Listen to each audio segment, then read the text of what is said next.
All right, Bible study 31C. This is part three.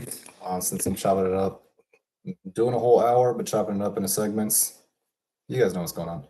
You guys are smart enough for us. All right. I'm gonna add the description on after, because I don't know what I'm gonna get to, and then also YouTube's acting a little funky and being like, "Oops, try again," all this weird stuff. So I don't feel like dealing with that, so I'll do it after.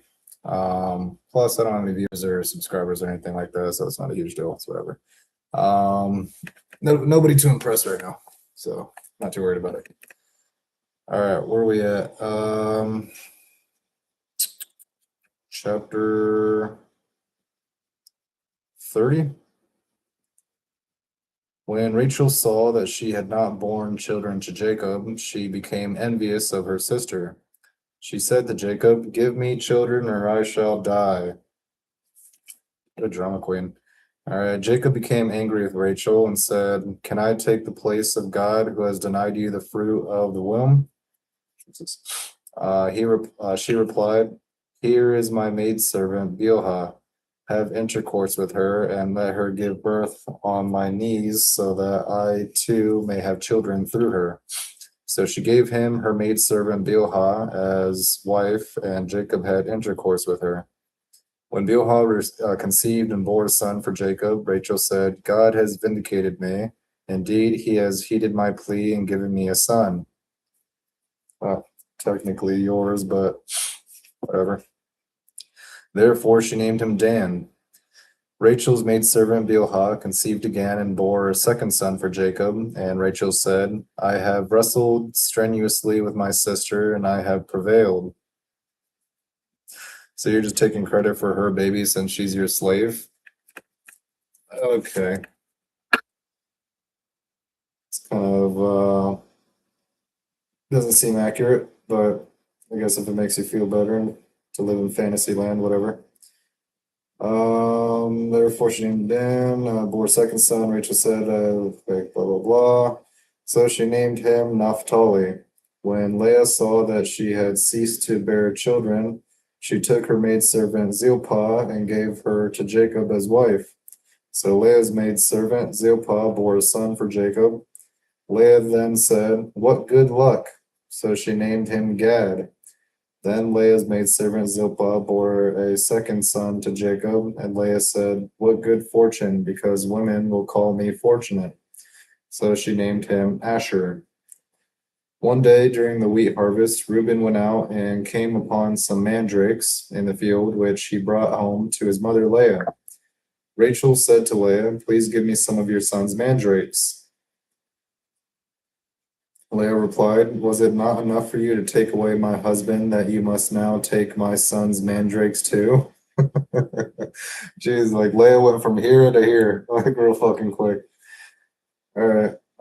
Rachel answered, "In that case, Jacob may lie with you tonight in exchange for your son's mandrakes." It's like, all right, let me have your son's mandrakes and our husband can fuck you. I bet Jacob's having a good old time. He's fucking getting his dick wet left and right. That evening, when Jacobe came in from the field, Leah went out to meet him. She said, "You must have intercourse with me because I have hired you with my son's mandrakes." I gave Rachel my son's mandrakes, so you gotta fuck me now. Oh shit. All right. Let's see. So that night he lay with her. Jacob's like, "All right, you insist." Down to do a little dip potato chip.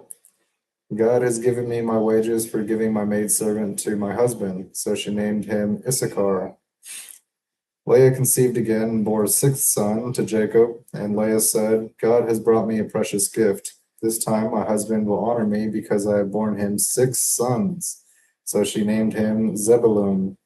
Afterwards, she gave birth to a daughter, and she named her Dinah or Dinah. Then God remembered Rachel. God listened to her and made her fruitful. She conceived and bore a son, and she said, "God has removed my disgrace." She named him Joseph, saying, "May the Lord add another son for me." Jacob outwits Laban. After Rachel gave birth to Joseph, Jacob, and said to Laban, "Allow me to go to my own region and land. Give me my wives and my children for whom I served you, and let me go. For you know the service that I rendered you." Laban answered him, "If you will please, I have learned through divination that the Lord has blessed me because of you." He continued, "State the wages I owe you, and I will pay them." Jacob replied, "You know what work I did for you and how well your livestock fared under my care. The little you had before I came has grown into an abundance since the Lord has blessed you in my company. Now, when can I do something for my own household as well?" Laban asked, "What should I give you?" Jacob answered, "You do not have to give me anything. If you do this thing for me, I will again pasture and tend your sheep. Let me go through your whole flock today and every dark animal, remove from it every dark animal among the lambs and every spotted or speckled one among the goats. These will be my wages. In the future, whenever you check on my wages, my honesty will testify for me. Any animal that is not speckled or spotted among the goats or dark among the lambs got into my possession by theft." Laban said, "Very well, let it be as you say." Got some footnotes here. 2934, Levi, related to Yilaway, he will become attached. 2935, Judah, related to Ode, I will give thanks, praise. 33, on my knees. In the ancient Near East, a father would take a newborn child in his lap to signify that he acknowledged it as his own. Rachel uses the ceremony in order to adopt the child and establish her legal rights to it. 34, as wife in 35:22, Bilhah is called a concubine. Zilpah is called wife, and in 37:2, both women are called wives. The basic difference between a wife and a concubine is that no bride price was paid for the latter. The interchange of terminology shows that there was some blurring in social status between the wife and the concubine. 36, Dan, explained by the term Danani, he has vindicated me. 38, Naphtali, explained by the Hebrew term Naphthalim, contest or struggle. 30:11, Gad, explained by the Hebrew term begad, in luck, in other words, what good luck. In 30:13, Asher, explained by the term be'ashri, in my good fortune, what good fortune, and by the term ye asheruni, they call me fortunate. 30:14, mandrakes, an herb whose root was thought to promote conception. The Hebrew word for mandrakes, dulaim, has erotic connotations since it sounds like the words dadayim, or breasts, and dodim, sexual pleasure. 30:18, Issachar, explained by the terms sakari, my reward, and in verse 16, Sakor, Sekartika, I have hired you. In 30:20, Zebulun, explained by the terms Zebadani, Zebed Tab, he has brought me a precious gift. And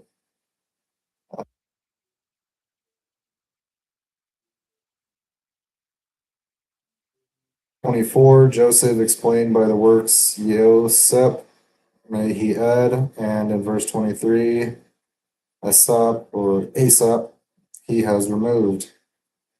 In 30:25 through 30:43, Jacob's deception of Laban. Jacob has been living in Laban's household as an indentured worker paying off the bride price. Having paid off all his obligations, he wants to settle his accounts with Laban. His many children attest to the fulfillment of the fulfillment of the Lord's promise of numerous progeny. The birth of Joseph to his beloved Rachel signals the fulfillment in a special way. To enter into the Lord's second promise, the land, he must now return to Canaan.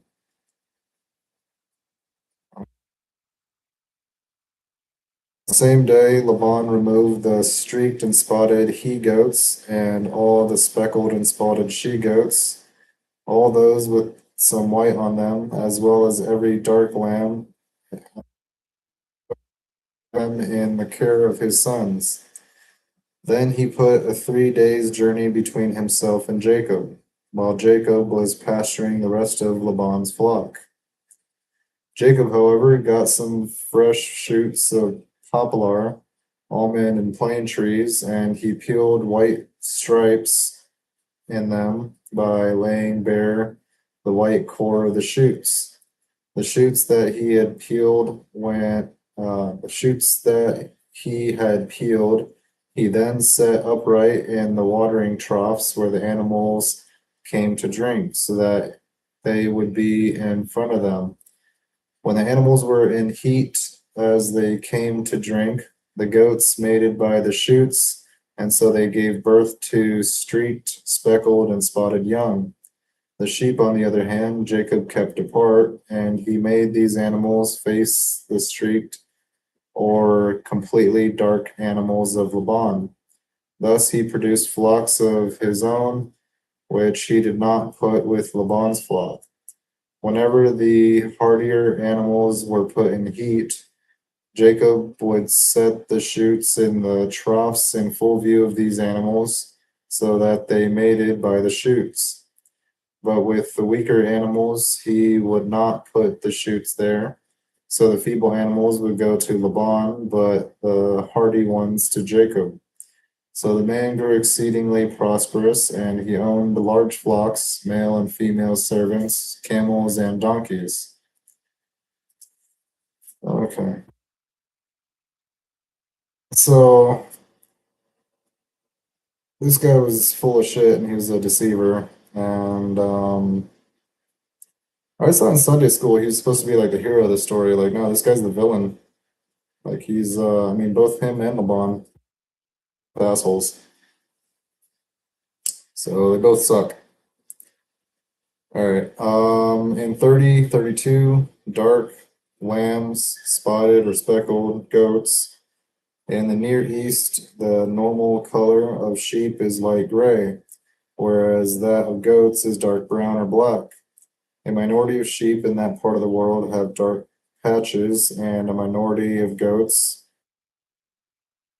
One is quick to agree to the offer, for Jacob would have received only a few animals, but Jacob gets the better of him using two different means.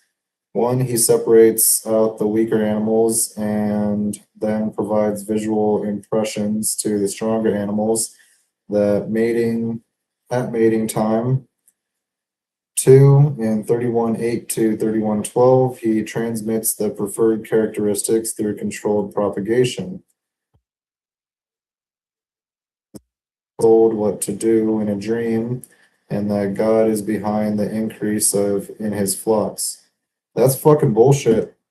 Either God's a fucking duplicitous, deceptive fucking cunt, or Jacob's full of fucking shit, or he's stupid as hell, believing that dream was like actually a message from God or some shit.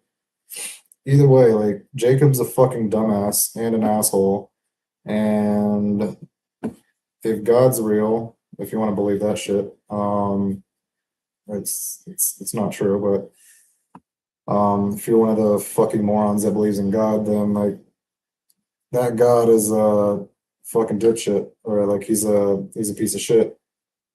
Why are you telling this guy to fucking deceive people? Like you're just going around spreading corruption. Yeah, none of this is good. None of the characters in the story are good. Like you guys are all pieces of shit. God, Jacob, Laban, all fucking cunts. All right. In 30, hold on, let's see, 3035, by receiving the abnormally colored animals to his sons, Laban not only deprived Jacob of his first small wages, but he also schemed to prevent the future breeding of such animals in the flock entrusted to Jacob. 3037, plain. He also called Oriental plane, a deciduous tree found in riverine forests and marshes. In 31:1 to 31:54, Jacob flees from his family from Laban, or Jacob flees with his family from Laban. The strife that has always accompanied Jacob continues as Laban's sons complain. He is taking everything that belonged to our father. The brothers' complaint echoes Esau's in 27:36. Is somebody going to kill Jacob? I feel like Esau might come back and I don't know. We'll find out. I feel like Jacob deserves to die. I'm just kidding. I don't think anybody. Jacob deserves to be fucked over huge. Well, I guess he served 14 years under Laban, so I don't know. Yeah, he's kind of screwed. He's already screwed preemptively, I guess. But still, it seems like Jacob didn't really learn his lesson. He's more vindictive and wanted to get back at Laban and shit. And so he wanted revenge. And so he dealt with an asshole by becoming an asshole himself. You motherfucker. What a dick. All right. 31:54, Jacob flees with his family. Strife is always company. Play echoes. Okay. Rachel and Leah overcome their mutual hostility and are able to leave together. A harbinger of the reconciliation with Esau in chapter 33. All right.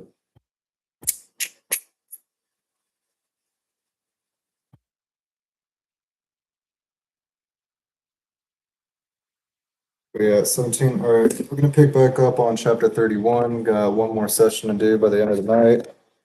And we'll be back. So, page was on.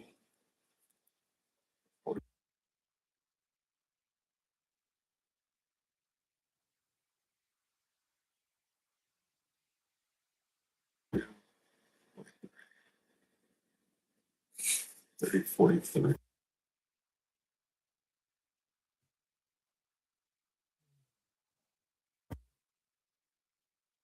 Fucking sucks. All right. But we're trying to figure out why people are dumb and believe in this shit. So we're pressing on. We're trying to be open minded and figure out why you guys are fucking idiots. All right. If you don't believe in it, good. You're realistic and pragmatic and you actually have a good brain on your shoulders. But if you fall for this shit, you're like the kid who never stopped believing in Santa Claus if you still believe in Jesus and fucking God or whatever deity you fucking believe in, you fucking jack off. But if you don't, knuckles. There we go. High five. You're good. You're actually smart. You're able to think for yourself. Congratulations. So you guys are respect. People that believe in God, absolutely no respect for you. 43. Or at the very least, I can automatically tell you're a gullible moron. If anything, I can look at you as like I can, I don't like to manipulate people. Again, I'm calling Jacob a dick for being deceptive, but I realize that I can definitely market easier to you, sell ideas and stuff like that easier to you. So I guess gullible's, I don't love it, but it's useful in a sense. Could be taken advantage of and exploited. I don't like to do that to people, but when it comes to convincing people to do things, because what I do is always right, and so, or at least I always aim to do the right thing, and so never intentionally steer anybody wrong. And so if people are able to believe this bullshit, then I'm sure they're able to believe facts and objective reality. Hopefully. No soul beyond salvation, no radical beyond redemption. So we're going to go ahead and enlighten the world and make it more intelligent and more productive. So new world order, it's going to be much, much better when we're done. Page will leave off on 32, 41, 44.